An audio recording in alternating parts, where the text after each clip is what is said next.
Be more grind, rise, shine through the struggle. Black dollar circulate, flexing muscle. Politics and biz building walls like bricks. Motown soul rap mixed in the fix. Tiny cover spitting truth, microphone holder. Past the noise scene, watch growth in the folder. Black biz bright spotlight in the dark. Hustling hard, lighting sparks in the park. Beam on news, where we breaking glass ceilings. All black every day, income healing. Donnie Glover, Black Wall Street roadmap. Be more flow, real talk, stock rise. Dreams ain't looking hollow. Blueprints, handshakes, enemies wallow. Baltimore kings, queens, crown on the throne.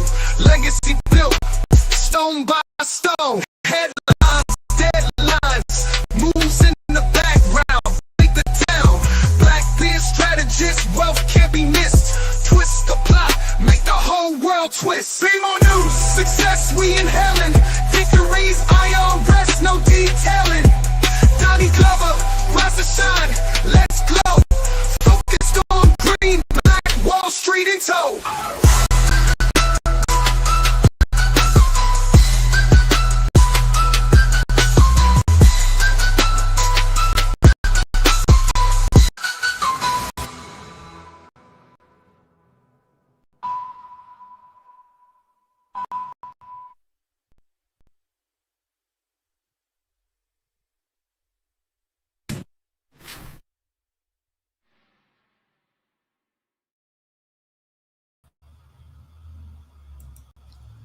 Good evening and welcome to tonight's show. My name's Donnie, last name's Glover. In it to win it for the long haul, baby. If I've heard it once, I've heard it 1,000 times. My grandmother told me, my grandfather said, invariably, when I ask people who look like me if they have indigenous roots, there is quite often a pause. It's as if in that moment, the person has to unlearn, unhear everything they've ever been told about who they are from the outside world and reflect on what one's elders told them long, long ago as a child. I've heard such stories told as if they were warned to be quiet about their indigenous ancestry. And then there's the word indigenous itself. For me, there are all kinds of angles to the story, the etymology, if you will. Quite honestly, they insert politics, narratives, and perspectives of everybody except the people in question. By definition, indigenous refers to people or things native or naturally occurring in a specific region. But in the context of people, it specifically refers to the original inhabitants of a place who maintain distinct social, cultural, and political identities, languages, and deep connections to their lands, especially those who were present before colonization. And for me, that's where it gets sticky. We have done a series of shows on identifying who we are as people of the darker hue who have been in this land for thousands of years. There's this growing movement of people reclaiming their indigenous roots.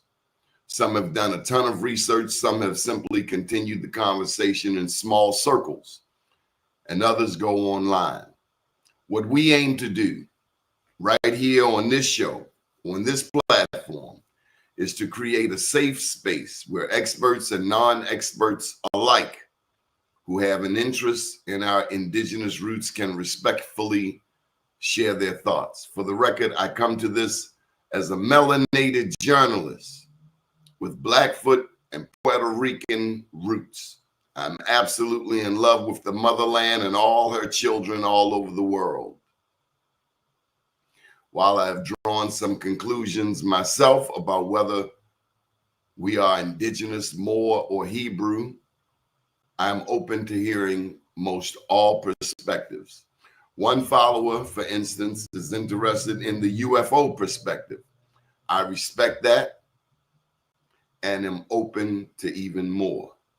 One of the biggest challenges in researching North America is access to information. And that is one of the beautiful things about this show and the series of shows we've had up until now, the sharing of information. I do not know everything. I do not pretend to. I am a student for life, and I'm a journalist. No one has a monopoly on knowledge. And today it is easier than ever before to access this knowledge. But we got to remember what we're getting it through. We're getting it through a certain filter. At the same time, we must stay vigilant at all times at who is telling the story. And that's why we have this show, because it is imperative to us that we tell our story unapologetically and without any hesitation or fear. Great. So here we go. We're going to see who's tuned in. And thank you for listening thus far. Venroy July, how are you, sir? Hey, I'm well, Donnie. How are you doing? I'm doing good, man. It's great to see you. No, thanks for having me. So this cat here sent a message earlier. We look forward to getting him on the show. We've heard a lot about him on this topic of indigenous. So big ups to Legendary. We've had some really powerful shows in the past. We've touched a lot of things. Everybody knows this cat. He is big time, I tell you. Hello, Candy Bar. Much respect. Venroy, where you from? From Jamaica originally, from St. Catherine, Jamaica. Then I moved to the Bronx. Been in Baltimore now for 14 years. What do you think of when you hear the word indigenous?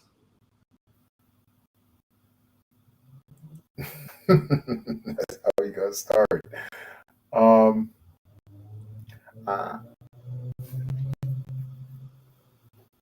Honestly, I don't know that I ever really thought about it. I mean, I guess I always think about it in the context of like Native Americans, but I'm not sure that I've ever thought about it in terms of like,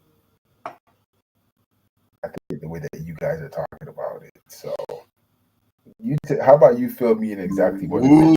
I will do my best. Let me tell you, this is a tough audience, and I will do my best to summarize the perspectives.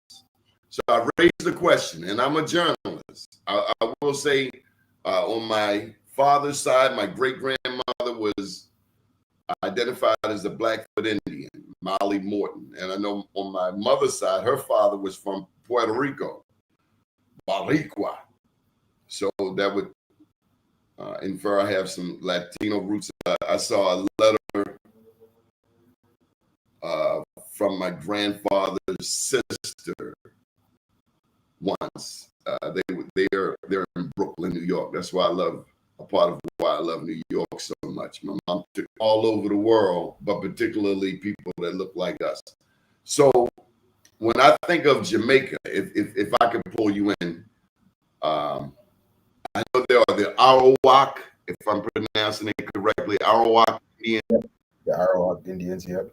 And so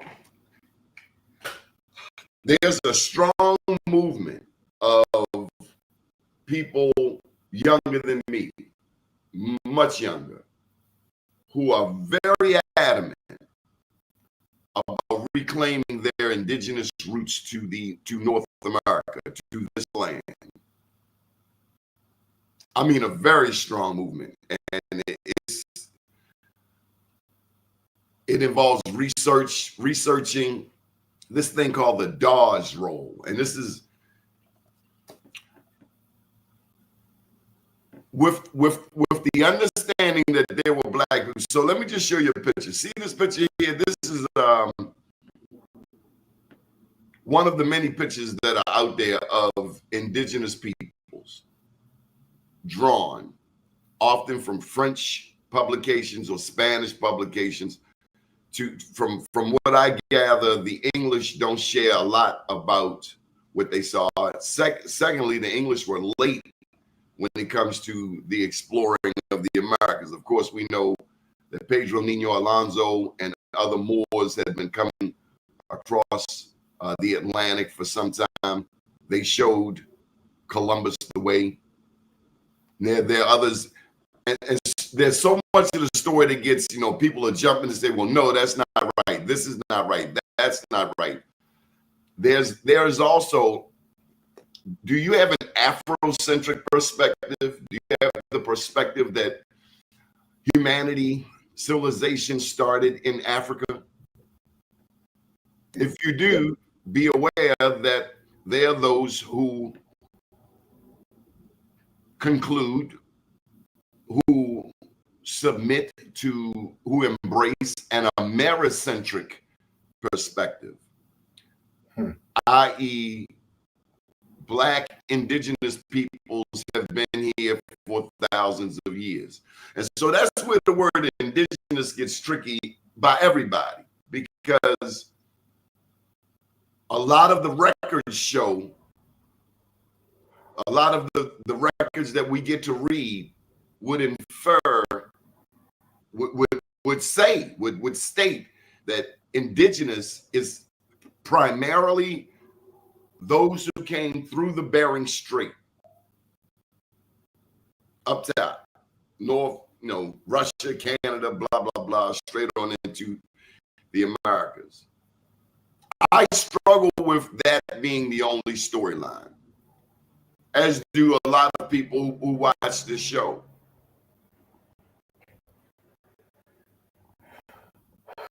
I mean, I guess the question as to what's indigenous and what constitutes indigenous for me is like really a question of how far back you go, right? So I remember being in school, and I certainly remember my African American studies courses, reading and learning about kind of the Olmecs, who are of African ancestry, who came to the Americas, right?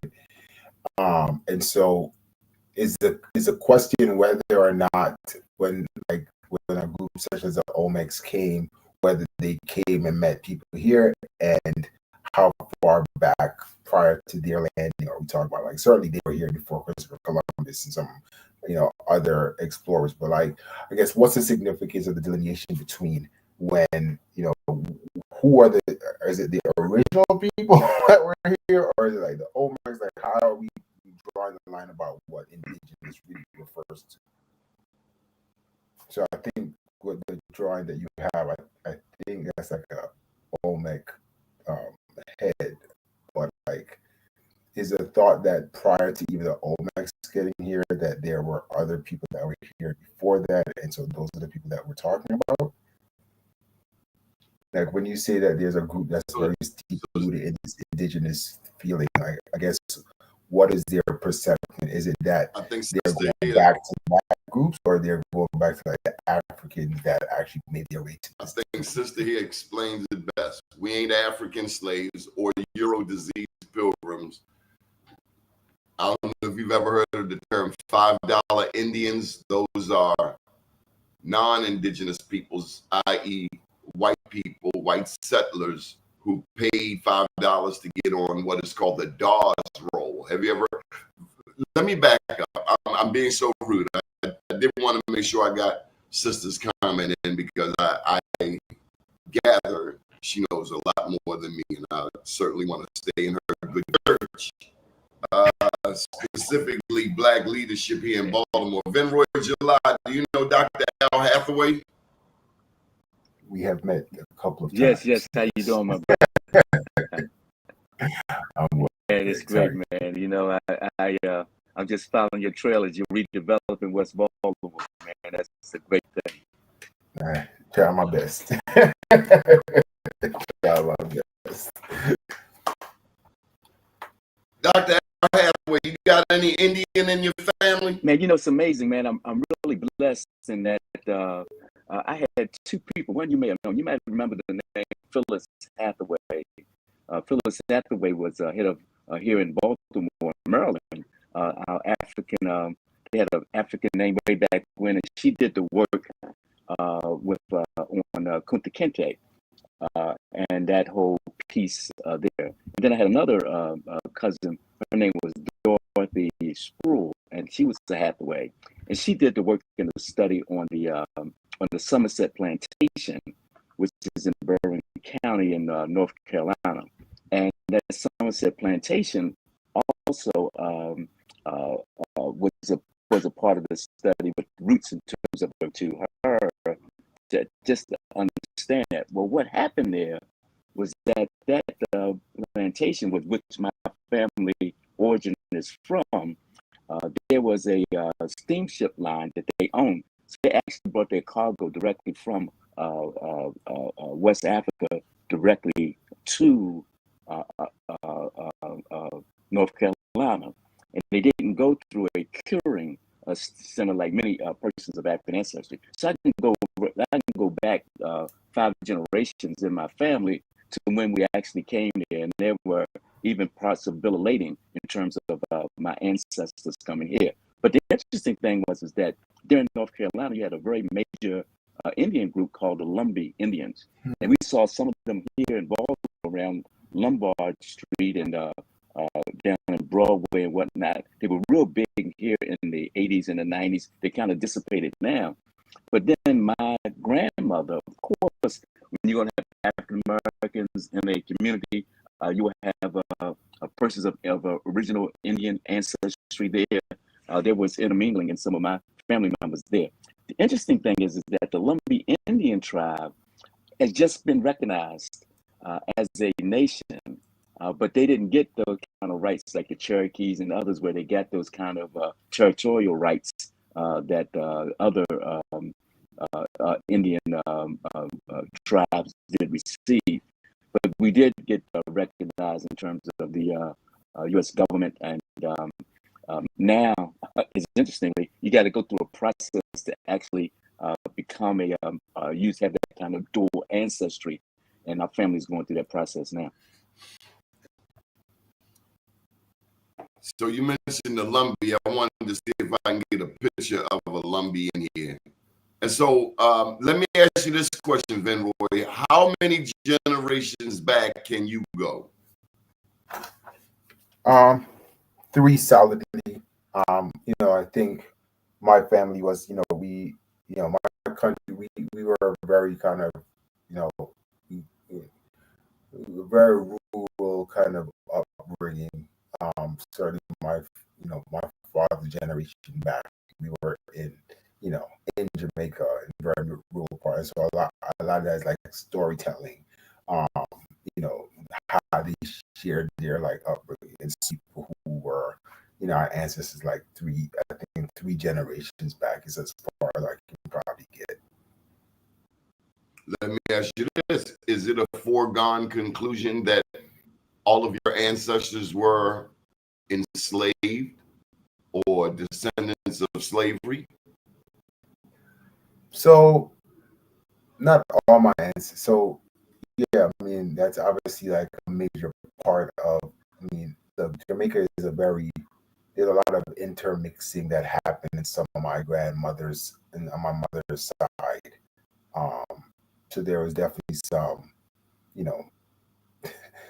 it's called intermixing for better, to be, politically correct. But we certainly are predominantly Afro, the understanding that we come from, Africa. And So, Reverend Hathaway, one of the things that this sister noted before is that we are not, this is one of our previous quotes, about $5. We are the original indigenous Indians, period.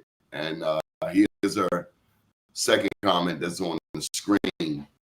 And so a part of the reason I wanted you here, Dr. Hathaway, is, and you, Van Roy, is because up until this great reawakening of increasingly more, and sister, if I'm describing this wrong, I have no problem you correcting me, but there seems to be a growing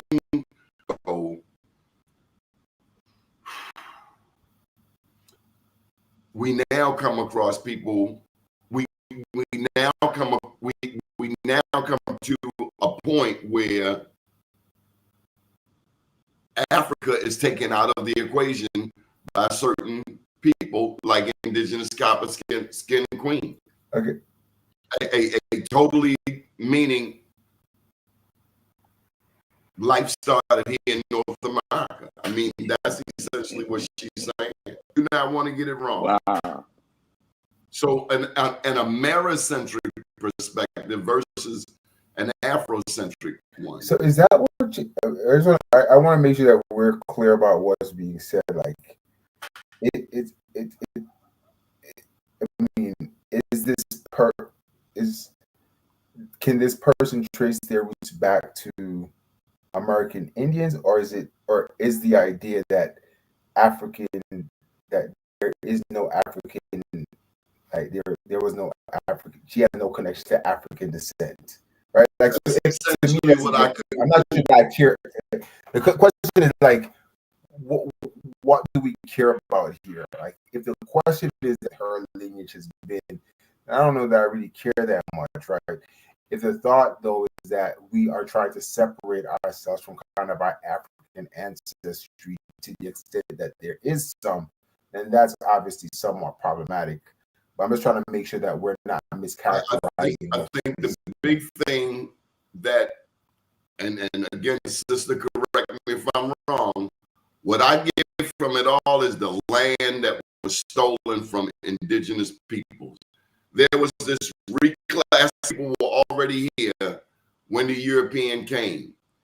The Europeans came, wars were fought, even wars that we're not taught about in school. We're not taught about the Second Seminole War with Chief John Horse, and I write about it in my second book. Chief John Seminoles, the Black Indians, the Seminoles, they were fighting down in Florida against the likes of Andrew Jackson. They fought to a truce. They were promised land in Indian territory, later named Oklahoma. So these 200 Black soldiers and their families went on the Trail of Tears. They were not told. They were people who fought to a truce with their backs up against the wall in the Everglades. Those who did not surrender are called the unconquered, by the way, Seminoles. But they went to Oklahoma, didn't like it, went all the way through Texas to Mexico, where they became the border patrol for Mexico until the United States ended slavery. Chief John, they're those. So I'm just trying to do my best to fill in the blanks. 100% Indian. So she's saying she's 100% from here. And I know my 4 times grands, 36 generations, we're here. We didn't come from those slave ships. Well, I can affirm that history Thank you, sister. do not necessarily have to have been slaves. I mean, clearly we can say that, but you have to start with the premise that all life originated from Africa. So in effect, we are all of African ancestry, and I don't care whether you go up and you want to migrate into the north and you have European ancestry, or you go out and have Chinese. All life originated from Africa, and that is really undisputed in terms of scientific. I've done a lot of work in terms of African ancestry, in terms of genetic DNA, and so when you think about where is the most variation of life, the most variation of life is in Africa, and so all life originated from there. So I accept. And I'm proud of our DNA. We are 99.9% the same, largely because all life originated from Africa. So here's another piece to the storyline, and Venroy, I think you can appreciate that. The first place I landed in Africa, and I've been wanting to go to Dr. Patricia Newton. She said Sure did. she foretold of me going to Africa years before I went. I missed that woman. You know, she was a psychotherapist. Yes. She was my friend, and I would take any damn therapy she would give me, Red. But she was best friends with Dr. Francis Cress Welsing. Wow. For those who may not know the ISIS papers, she's the one who said that we're the only ones who degrade ourselves. We call ourselves the N-word. We call ourselves the B-word. Taking on that trauma. So much trauma has been done to us. We now do it to ourselves. But she foretold of me going to Africa, and in Ethiopia, the first place I would land of all places, would be Ethiopia. I mean, I couldn't have written this better because those students understand that that's the one country in Africa, Liberia and Sierra Leone, were forms of colonization. But be that as it may, I land in Ethiopia, and in Ethiopia is Shashamani, which the Rastafarians down in Jamaica hold.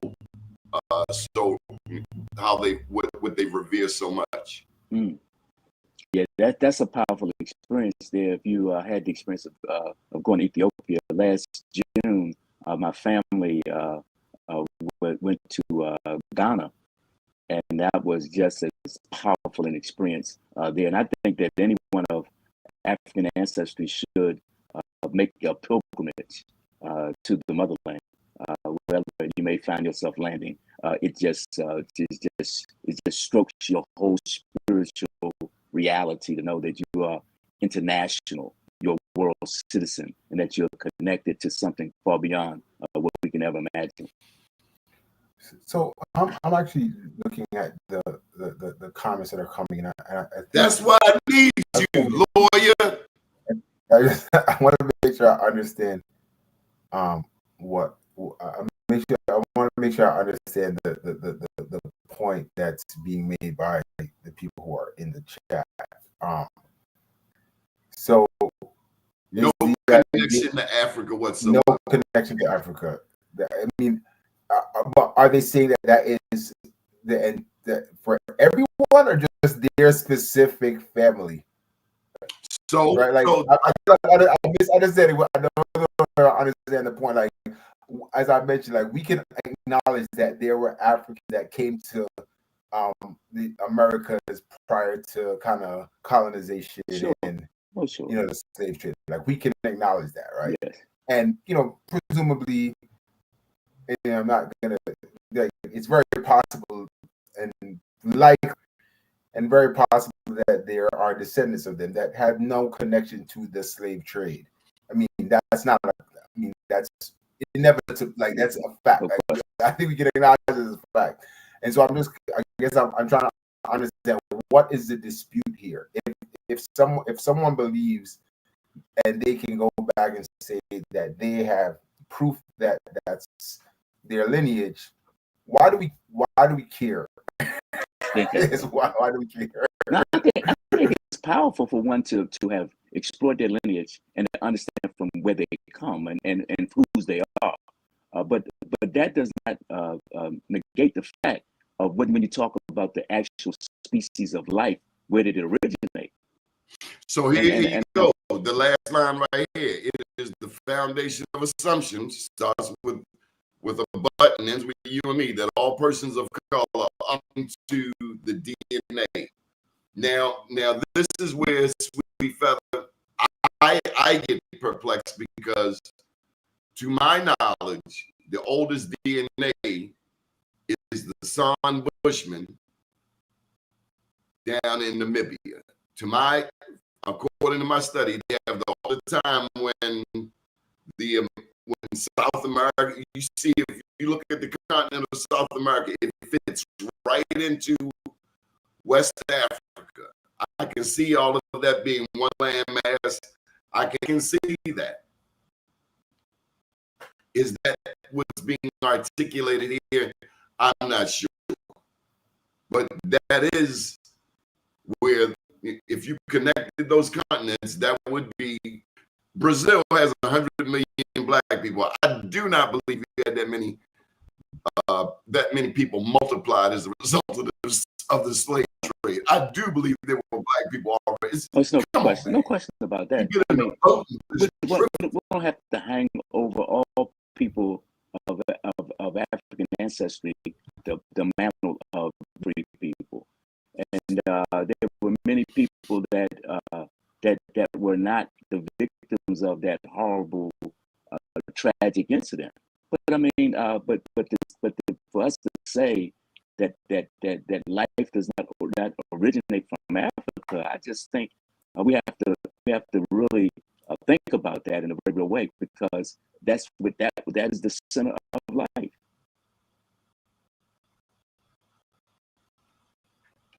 Yeah, I'm trying to like process. So they Sweet Feather mentioned Lucia. I haven't mentioned Lucia on the show to date. Her bones were found to be 11,700 years old. Now, here's the thing, and I'm no scientist. They described this haploid group, this particular group, and to me that looks like a black woman. But according to like a black woman to me, I don't know. Why didn't Thera say the hypothesis? Okay. Yes, because Brazil actually took the most slaves in from the slave trade. But hold tight, Rizzo. You can get in a boat off of the coast of West Africa and literally drift into Brazil. You're not going to tell me that given all of the ships that the Africans have built, that black people weren't going to Brazil long before the transatlantic, before the Portuguese and the Spanish. I mean, and then you think about the Moors and the influence of the Moors. So here's a broader question, Rev. Let me help you out. The reason I need you here.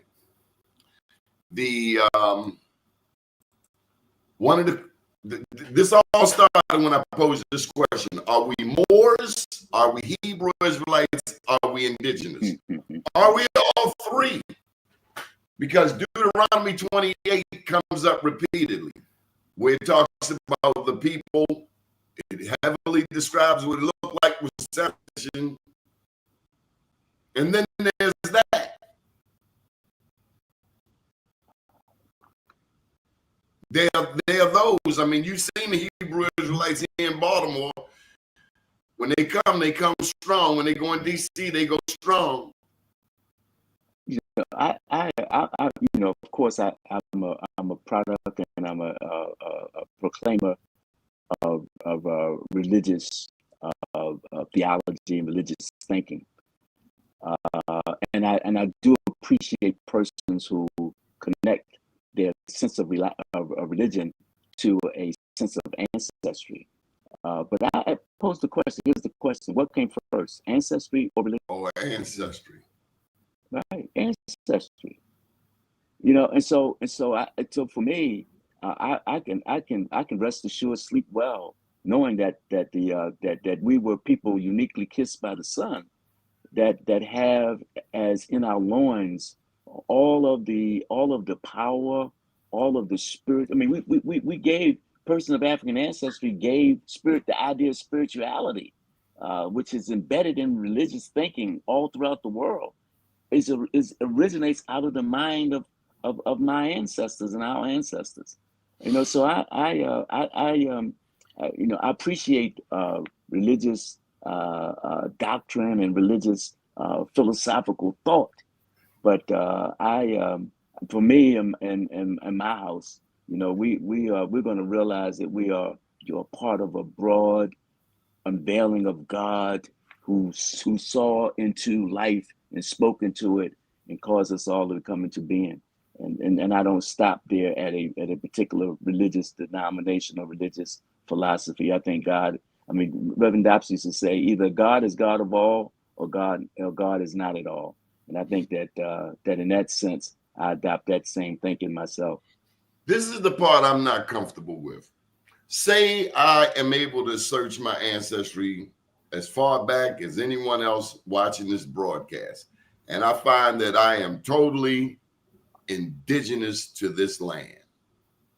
Totally indigenous to this land. How do I unlearn the relationships I have in Jamaica with Venroy and his cousins, the relationships I have in Tanzania, the relationships I have with Black people in Brazil, in the Dominican, in Puerto Rico? How do I then say I'm indigenous to this land and I don't mess with y'all no more?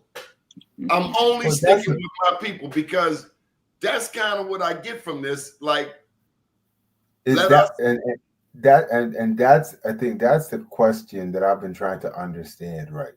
Is that the thinking, like, to the extent that, again, if you look, the reality is that to the extent that it's being used as a means of trying to separate you from other people who are, who have had similar experiences in this country and throughout the world, if that's the point of this, then that's problematic. If it's just a matter of, I'm saying I'm indigenous, and I don't really know that I'm really that concerned. Like, if that's your history and that's, you can point back, then that's fine. But the reality then is, and I've traveled, and one of the things that has kind of been, that has always kind of bothered me as I travel throughout, the world, is that I've always kind of acknowledged that people who look like me and who, Black people throughout the world, their lived experiences are somewhat similar, and the way that I'm perceived, maybe there's some variation because people think I'm Jamaican versus how I am. They think I'm American.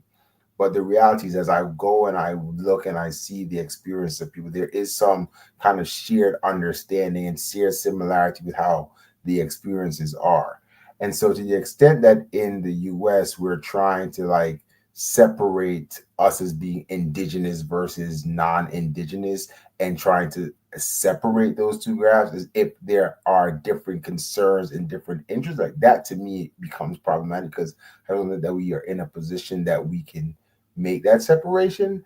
If you are still fighting the same fights and dealing with the same issues, then fine. I guess I'm trying to make sure that I understand, like, what is the real messaging and the point behind this alliance or allegiance to like this whole indigenous versus like African ancestry. Like, I'm really looking for somebody to help me understand that. like, do you think that is it that? And I'm talking to people who are in the chat who are proclaiming the part about them being indigenous, and that's, again, I'm not here to dispute you and your ability to go back and look as far back as you think. The question for me is, does that mean that your experiences are any different than someone who is of African ancestry? And is this the point of this, to separate your struggle from others? Kind of what's the point here? Yeah, because when the police pull us over in a car, they're not asking your nationality. I mean, nowadays they just snatching anybody, but prior to Trump, we live in Baltimore. We know what it is. Venroy, I'm curious, in your time in Baltimore, have you ever been pulled over? In Baltimore? Actually, no, I've never had it. Actually, I'm lying. I've been pulled over, but it wasn't that serious. Yeah. Have you ever been approached by the police? Pulled over in Baltimore where I felt threatened. Have you ever been pulled? Have you ever been addressed by the police in Baltimore? I have definitely been pulled over in other places where I have felt threatened. Absolutely. I have not necessarily had that experience here in Baltimore. Rev, you ever had the? Sure you have. You can't live in Baltimore not there. Give me an example. You had Stu Sims, who was our state's attorney. He gets pulled over by the police. He's the state's attorney.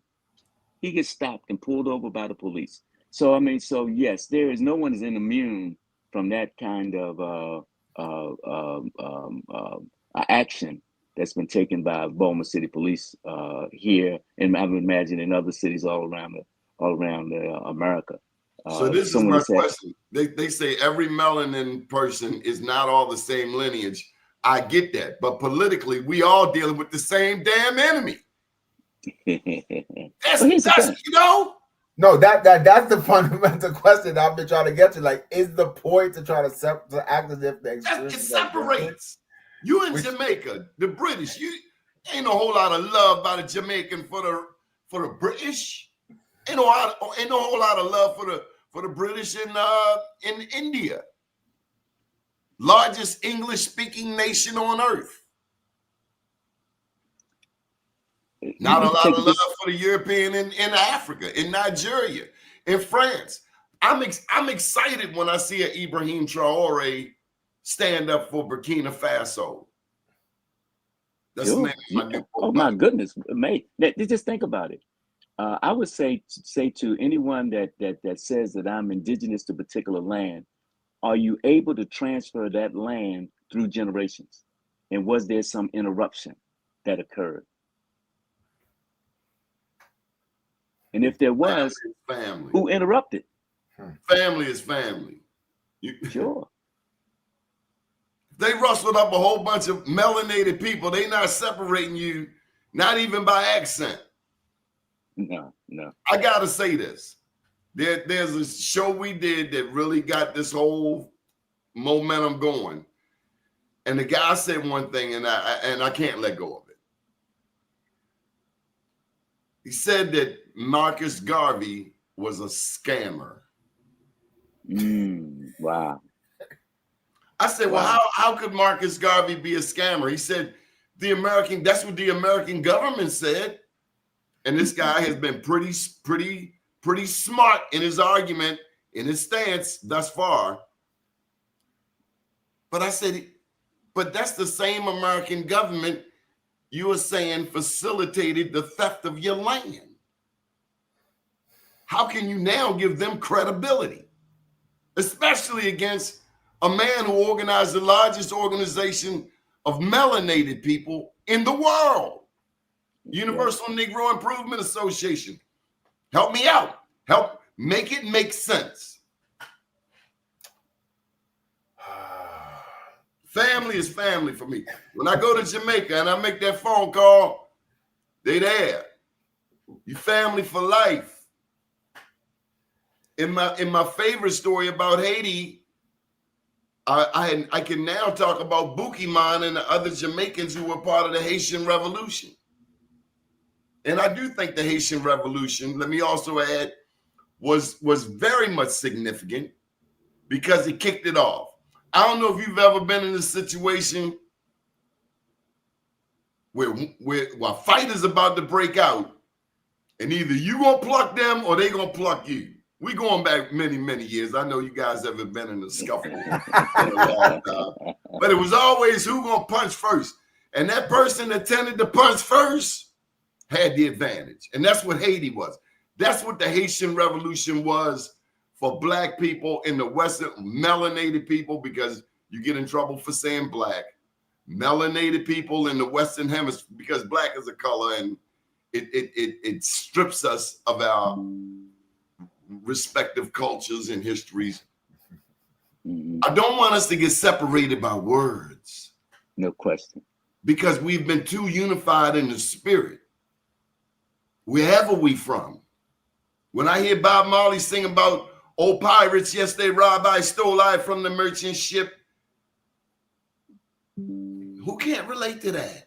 Whether we were a part of that story, we heard of that story, it affected us. It's like the drug thing. It affects somebody, you know. No, you ain't never sold dope. No, you ain't never sold crack, Ready Rock, what have you. But you know somebody who's been on either one side or the other, and I mean family. Amen? Yeah. Don't get new on me now. That's just my thought. I was at a gala for Elevate, and they played the song by LaBrie Sofree, Something Inside So Strong. And I believe that is the very reality, that which is in us connects us in a very unique way for persons who have had those similar experiences and who share the same DNA. Again, I keep going back to this point. Like, to me, the issue is not about, like, I don't care if you want to say that you came from Africa, or if you can go back to like, how does that impact your existence in whatever country that you're living in, right? And like somebody asked, what about the people who were before them? Okay, fine. But the reality is that melanated people throughout the country, throughout this world, have been experienced, and there is a shared experience that we have, whether or not you can trace your roots back to Africa, or you want to say that you're indigenous to the United States. When you wake up and you when you are out in this world, unless you could tell me that people are making a differentiation between whether or not you can say your roots are from America or from Africa, I don't get the point of this attempt of separation. Like, we don't have, I We don't can't afford understand it. the point here. No, we can't afford it. We're out organized. And so, Larry Davis, gentlemen, this conversation is problematic. Tell me how. I'm cool. I'm actually cool with this thought. Like, if there is a belief that they have that they have a different experience, then I'm fine with that. The question then becomes: does that mean that we are no longer going to be fighting for the same issues, the shared experiences that we have? Exactly. If that's the problem, then that's a problem. Like, I think of this very similarly to how I think about, like, this whole ADOS versus, like, Jamaican or other immigrants who are coming to America, whether or not we should be, whether we should get the benefit of, like, affirmative action in some of those other programs. And quite frankly, I'm like, at the end of the day, I'm fighting the same battles and the same struggles as a Black American. And so, to the extent that I am, even though I grew up in Jamaica and moved here, like, I recognize that on a day-to-day, my experiences are very, very similar. And therefore, I don't really find the relevance of trying to make a separation, to the extent that what is for Black Americans is for Black Americans. Fine. I'm actually okay with that.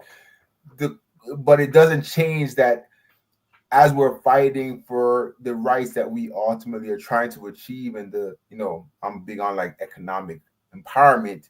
Like, if we're fighting the same battle, then that's cool. Like, I'm okay so long as we're not using it as a tool for separation, which has historically been what has happened within our community. Spread the message amongst your people, so later on we can all get on code. We can't even agree on what to call ourselves. I've said Black Indians. That's wrong. Some people use Black to bring us together. Others, some see it as pulling us. I'm not Black. I'm indigenous. Black is a color. Listen, if we can't get past this, like, we got so many bigger issues. I respect you, whatever you do. I just want to know: are we going to work together against this system that's been causing us problems? Are we working together or not? That's all I want to know. Are you on a team or not? Yeah, I think that's the question. It's actually, like, it's really kind of. I don't know that I was very aware of this issue as an issue, and quite frankly, I think, it's actually kind of sad, because there are just so many other things happening, and, like, the fact that we are spending time fighting about this point, to me, is like, there's so many other things that we should be focusing on. I don't know that I get the point of this separation now, because unless you think you're going to benefit from this structure by calling it out, I mean, you can have pride, and I'm cool with like people having pride or nationalism or whatever they want, but I don't know that I understand the point of the separation. Let me give you an example of why we can't agree on terms. Because if we're going to be critical, so you see this Latero below. Our correct term is American Indian. Okay, I got it. America. Turtle Island is really more it. But America, if I'm not mistaken, was Amerigo Vespucci an Italian? You know, we can't get caught up on words, because when you dig into the etymology and where words come from and who, Powhatan, I know that's Native American. I know that's Native. Sequoia. These are names of streets here in Baltimore that we see all the time, names right before us. And there's so much history to know. And we are not trying to separate. We are really trying to come to some consensus. I enjoy talking to Black people from all over the diaspora. I've historically looked at this from an Afrocentric perspective. If now I'm being presented information that older culture is actually here, hey, show me, teach me. But meanwhile, can we work together on not losing 5 Black congressional districts? Because truth be told, and let me just put it out there, since we're getting all into this and that, to make it relevant, I want to know who's with this guy in DC, who's okay with him, because according to one poll done actually on this show, not by me, a lot of people are okay with this guy in DC.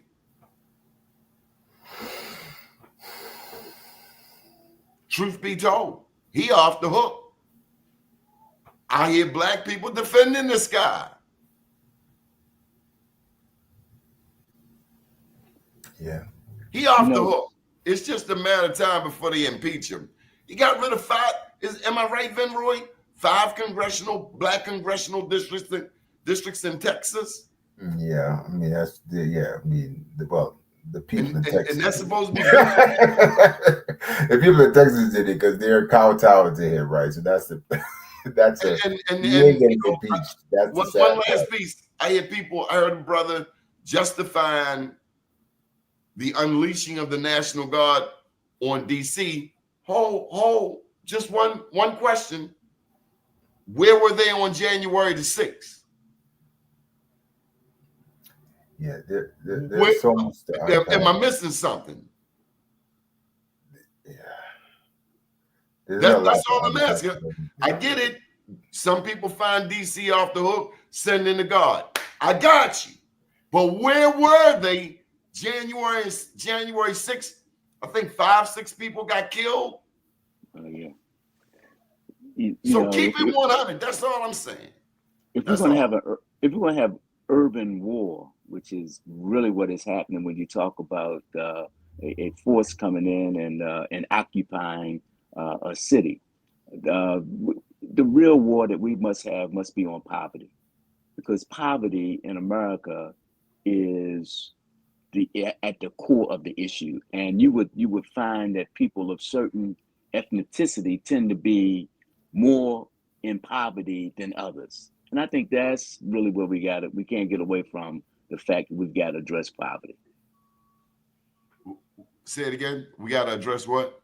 Poverty. Poverty is the real. If we're going to have a war, if you want to occupy a city, let's make certain that the attack is on poverty, because poverty is at the root of many of our issues in our urban areas and in America. Truly, is poverty.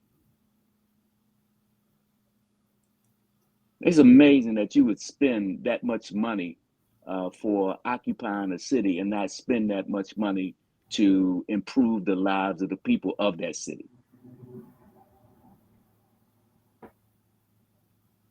You know, let me say something about crime, because I hear a lot of people saying this, Rev. And Rev, Rev, let me ask you this, Rev. We only got a couple minutes. Bob Venroy, you've run for office. Baltimore City and Prince George's County are in a perpetual race for the bottom in terms of public education, right? Out of 24 jurisdictions, Baltimore, majority Black, Prince George's County, majority Black jurisdictions in the state of Maryland are consistently at the bottom. We got money. We agreed to the legislature in 1973 for money for public education from the lottery. Over 15, 16 billion dollars has come through, yet we have schools with no air and no heat. And this is separate from indigenous. Why isn't there outrage? We have a school CEO making more than the mayor. I think she in the 300s. Brought here, pat on the back by Andre Salonzo. He got rid of 75% of the big mamas who were principals. They replaced them with white girls from Teach for America, white men from Teach for America. They got rid of big mama out of the school system. 75% of the principals bounced. Isn't that the real reason for crime? That kids don't want to go to school? That our children are illiterate, they can't read? Isn't that why crime is high? They're frustrated. I mean, it starts at home, don't get me wrong. It all starts at home. But we also have a mass incarceration problem here in Baltimore. I live in 21217. We have the highest incarceration rate, where your center is the Thurgood Marshall Center. We have the highest recidivism rate in the state, 70% upwards, 70% single mother Black households.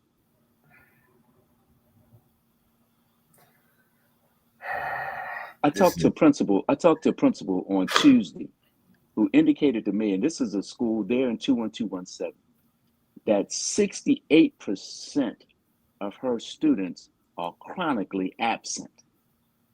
I said, how do you define chronically absent? Chronically absent means that you have missed 18 days or more from the school year, which is 180 days. I said, well, how's your first week been? She says, I have a large number of students who in the first week have missed 2 days. So you're right. How do we have schools that are not centers of exciting, inspiring, and informing, such that students want to be there? Young people want to be there. When I was going to school, we wanted to be to school. Where else could you be but school? And I think you're right. We have failed in many ways when our schools are not exciting centers of learning that they should be. Public education, Van Roy. Do you have public education in Jamaica, or you got to pay to go to public school?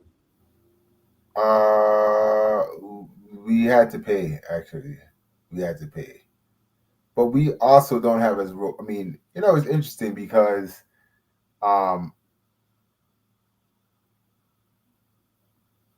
Jamaica's educational system up through like high school is like actually pretty, at least when I was there, it was actually pretty solid. Like by the time we got to America, it felt like we were much more like the educational system was much more rigorous there. But I want to get back to like this issue in Baltimore. I mean, like, look, I think that I want us to, it's I want us to like stay on theme about like not like trying to be the basic, like to say things that are just like for the purpose of like separation.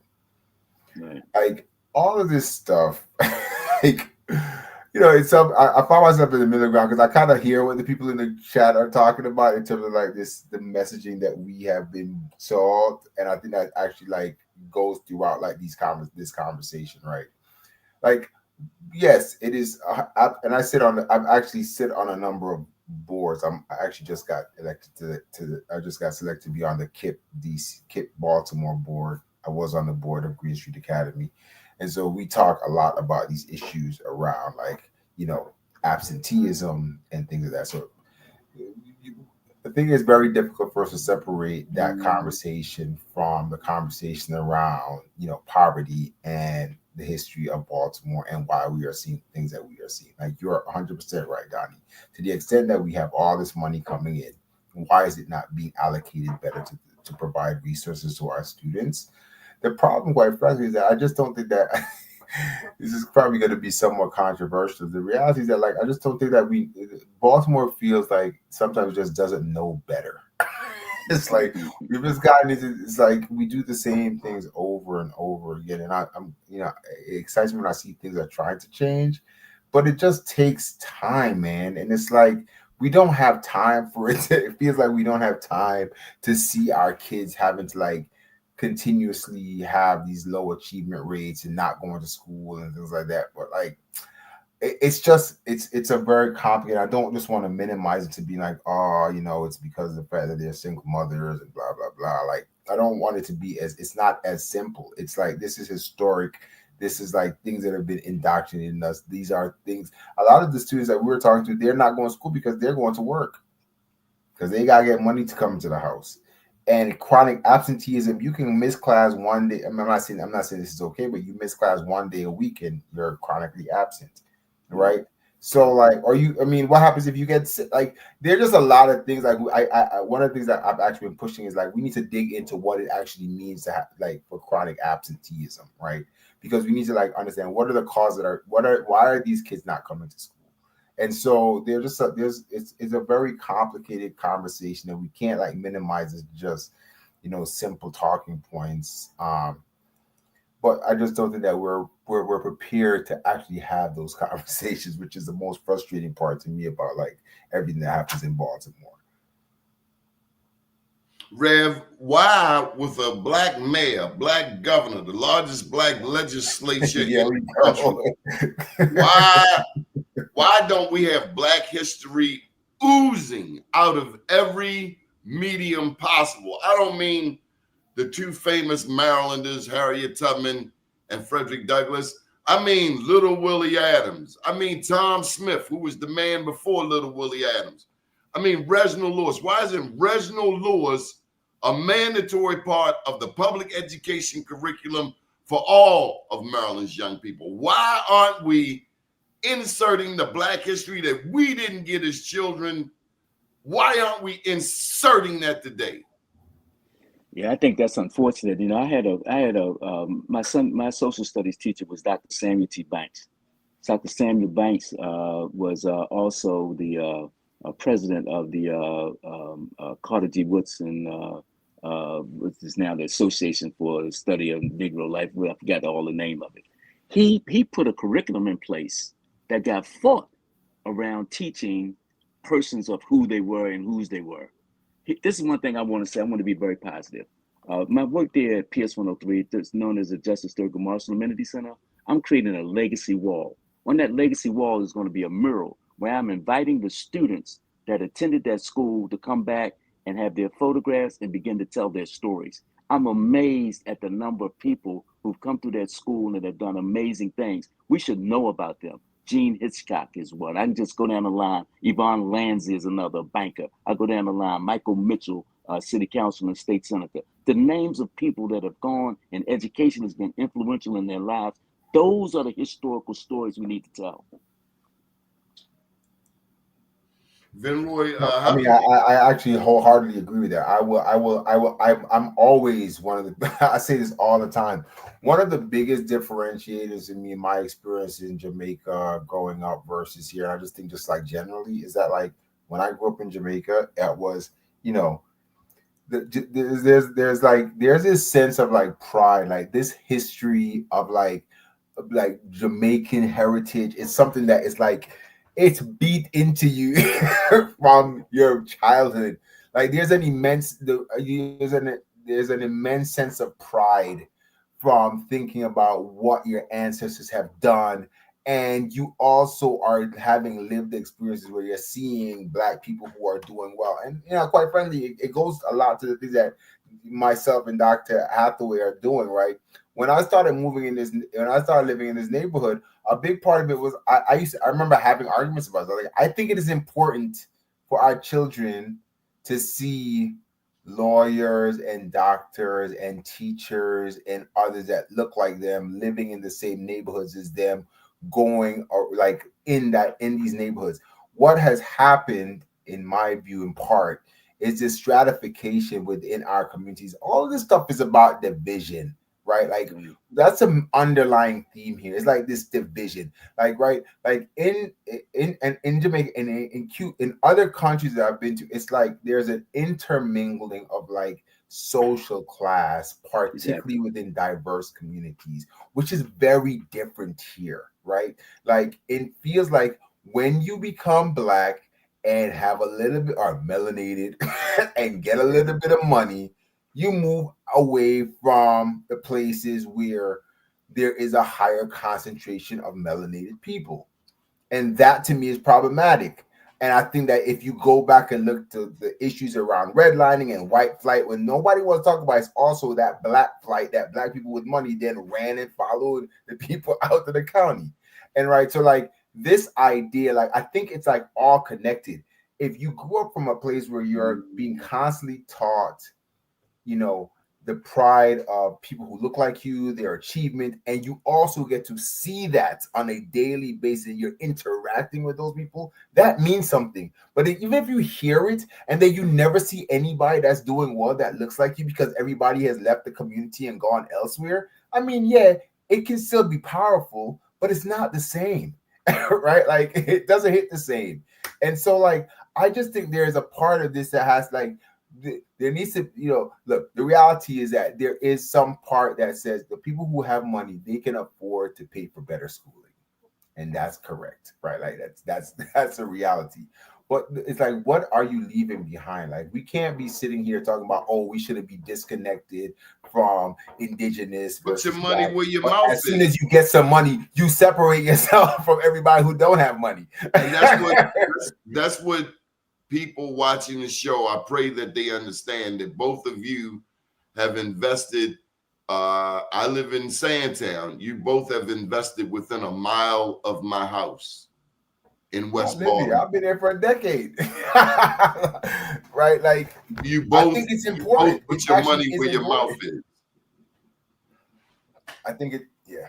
Somebody's called, people said I'm an interloper. That's the latest thing I've welcome interloper. You can come here. You got a safe space here. Recently. It's like, this makes no sense. I grew up in places where I remember in my neighborhood, there was a guy that worked at like a factory, but there were teachers, there were accountants, it was just a mix of different professionals.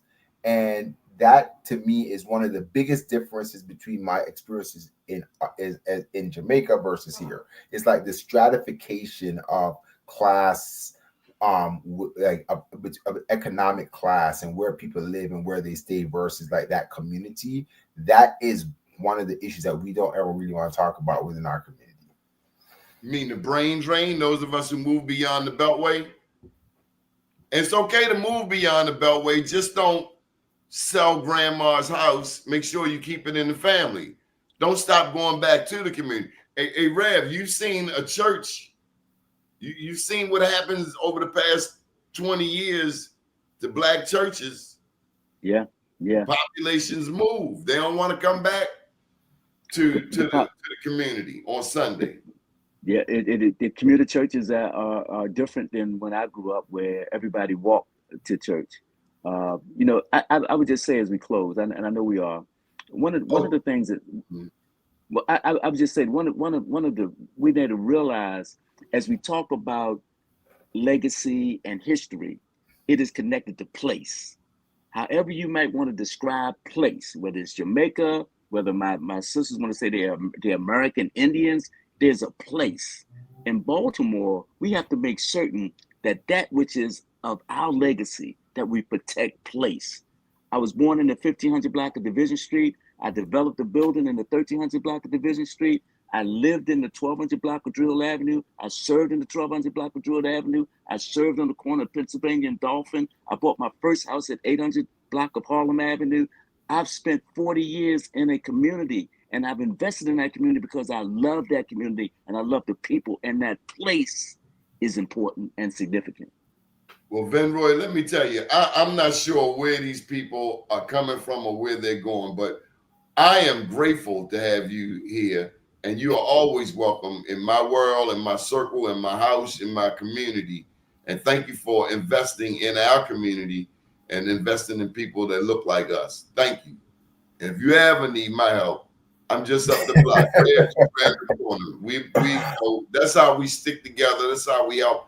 Because truth be told, we outnumbered. A lot of our brothers and sisters are incarcerated or adjudicated. Others have moved beyond the Beltway. And then there's the class thing. There are those who only get invited to the light skin parties or the VIP parties, the parties that are not for everybody. Venroy, one of your heroes.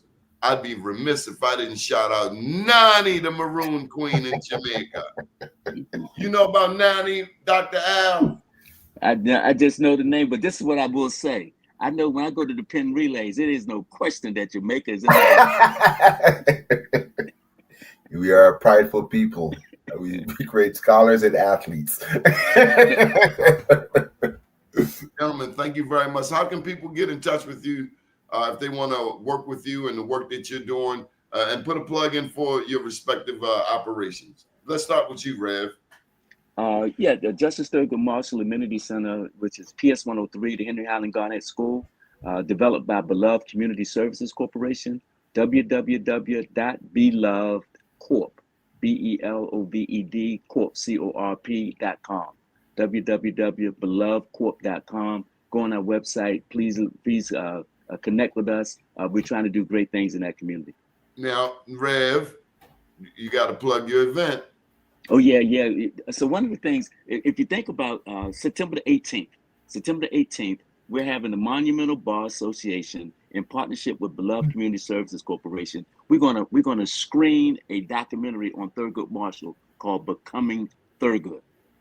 That's by it's going to be by the Maryland Public Television Station. That's going to be September the 18th. It begins at 6:00 p.m. We're going to bring the lawyers together. We're going to ask the question, after looking at Thurgood Marshall, what's next? What do we do now? Because all that Thurgood was about is under attack by this administration. To people watching this show, now, Venroy, you're a lawyer. I want you to put your lawyer hat on. Big ups to Thurgood Marshall. His home is just around the corner from my block. First Black Supreme Court Justice from Baltimore. Your center is in his honor. He went to school. Man, it is a surreal experience when you think Thurgood Marshall was right here. A man who somehow who had the mindset that I can be the first Black Supreme Court Justice, even in a racist America. Bring that full circle for me, Rev. This is how that happened. The principal, because his classmate was Cab Calloway, so they were always getting in trouble. So the principal would send young Thurgood, down into what they call timeout, and will give him a copy of the Constitution to read. Thurgood would later remark that by the time I graduated from that school, I knew the Constitution by heart. We're talking about first grade through 8th grade. He skipped the 7th grade. He's talking about 7 years of education. He learned the Constitution. Can you imagine what would happen if our students in Baltimore City learned the Constitution by the 7th grade? Be a lot less people getting locked up. Yes, sir. So they Venroy, they ain't letting you out here easy. Oh, I'm not seeing what's being said, but listen, I'm always up for a good combo. So anybody who knows. Well, you know, we only do love and respect here. We've had a lot of wonderful comments. There's one of them right there. But so one of the things we talked about, and I don't know if I said it. Are we Moors? Are we Hebrews? Are we indigenous? And you know about the Moors coat of arms, Venroy? I'm not. Well, here's the question for you, Venroy. And DP says you look like his cousin. And that's the thing, man. I done been to Africa seeing people look like somebody around the way. Ain't no question. So this is from Sweet Feather for you, Venroy. Ask Venroy if you know about the coat of arms. Yes, that's it. So those are Moors. Those are Moors. And the interesting thing is, coat of arms. huh? That's a Jamaica coat of arms. Yes. So do you know about the European coat of arms? No. So I'll just show you. I'll show you one of them. For every European nation, there is a coat of arms. I mean, every single one, from Scotland to Germany to England. As a matter of fact, and a guy tried to beat him up on the show. I don't know enough about him to try to beat him up. I was actually grateful for his research. The boy Tariq Nasheed. I thought. I just want to He So did I'm the asking Moors video, and I thought he did a great job. I'm sorry. the person that asked to see this. I guess I'm trying to tie this back to the. I'm getting ready to do it for you. So and I just shared with you, every European nation has a coat of arms, and they want you to understand how Jamaica is a part, I presume, of a much larger story. Yeah, but And we know that this is this is the problem. This is the problem that I have. Like this yes, is not new to me. This is not yes, education. yes. I grew up knowing about the Arawaks and the Caribs and the different indigenous groups that were there. We know about when Columbus came and saw that's nothing. That doesn't take So that this is doesn't another one. This is I'm Scott. not being that's not that to me is not inconsistent with the conversations that we're having.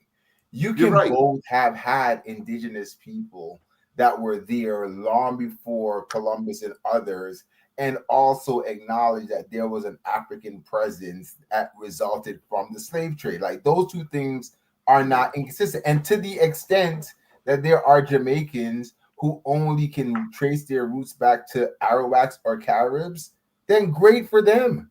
But we're not gonna sit here and act as if like Segment the each other. majority, like the black experience in Jamaica is not rooted in the African slave trade. Like that's just It's not bigger than legitimate. that. Like we understand, like we can both. It can be both and.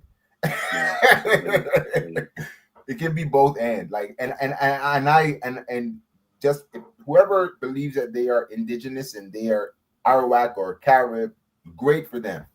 But I know that we had African ancestry, African. I know that to be true, and so I don't Actually, the story told is that they put y'all off the boat first. because cane cultivation was it was a harder process, so they got rid of the the ones that were like the most rebellious and dropped them off in Jamaica and the other places that were sugar cane. I'm sorry, DP. I'm sorry, ma'am. You just got DP. No picture, nothing. I'm sorry. So sorry. DP is a lady. I won't mess that up again. Gentlemen, hey, Rev. No, those are Arawak. Okay, these are Arawak Indians, just so you know, and they look like you. Okay, Rev, take us home in prayer, because we do believe in prayer. Is that all right with you, Vin Roy? Oh yeah, no, absolutely. I was laughing at the fact that they said that the coat of arms looks like me. Like, what does that even mean? I'm ever reminded of Reverend Dr. Martin Luther King, and he would always quote James Russell Lowell, and he would say, "Truth forever on the scaffold, wrong forever on the throne. Yet the scaffold sways the future, and standing in the dim unknown standeth God, keeping watch over his own." And I believe that is the case. And it has historically been the case. It is the case today and will be the case tomorrow. God is keeping watch over his own. Amen. I'll show you. Gentlemen, thank you very much for this beautiful conversation. Bless you now. Take care. Feather, I can't win with you. I thank you. And good evening all. Bless you there. All right. Subscribe and like the thing. I never remember to say that. Subscribe. Please subscribe and like. Thank you again, Rev. Thank you now. Rev, we got to do something down your shop soon. I got a new book coming out. I got to get my book on there. We got to do Black that. Blueprint, Baltimore to Burkina Faso. I got to get it.